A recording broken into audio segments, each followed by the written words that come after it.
कालवी साहब को लेकर सर? लोकेंद्र सिंह जी कालवी का राजपूत समाज विशेष और 36 कौम को बहुत बड़ा योगदान और सहारा मिला। उन्होंने सारे जीवन स्वर्गीय हमारे कालवी साहब से प्रेरणा लेके समाज सेवा में लगे रहे, निरंतर संघर्ष करते रहे। उनमें इतनी जबरदस्त एक भाव थे और दिल में दर्द था कि उन्होंने घर की तरफ भी नहीं देखा। उन्होंने सारी कीमती जमीनें और माइंस वगैरह सब खो दी, लेकिन जो भी आ गया उसके लिए लड़ाई लड़ना।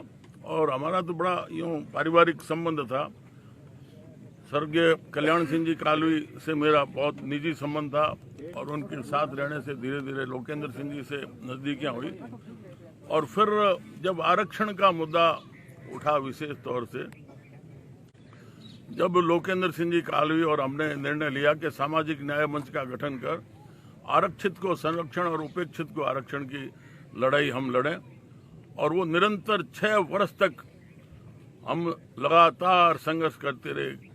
कोई सुनने के लिए तैयार नहीं था इस विषय को, आरक्षण के मुद्दे को।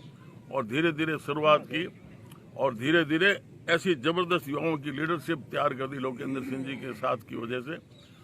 और ये आज के दिन जो 10% स्वर्णों को आरक्षण मिला है, उसमें बहुत बड़ा योगदान। ठीक है, मैं साथ था, लेकिन उनके बगैर मेरे लिए ये संभव नहीं था कि हम सामाजिक न्याय मंच की इतनी बड़ी लड़ाई लड़ लें और सवर्णों को 10% आरक्षण मिल जाए, जो कि संविधान में प्रावधान नहीं, आर्थिक आधार पर आरक्षण देने का।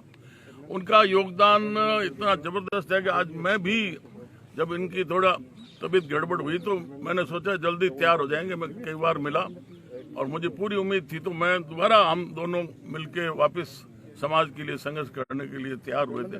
लेकिन ईश्वर को ये मंजूर था।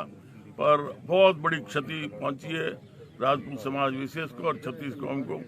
पर ये मुद्दा हमें जो प्रेरणा देगा, क्योंकि मेरे घर पर भी इतनी बड़ी बड़ी घटनाएं होगी, लेकिन मुझे मेरे मन में कभी कमजोरी नहीं आने दी, घर नहीं बैठने दिया और मुझे वापस खड़ा रखा। मैं उनका कभी भी वो योगदान भूल नहीं सकता। उनकी आत्मा को शांति मिले।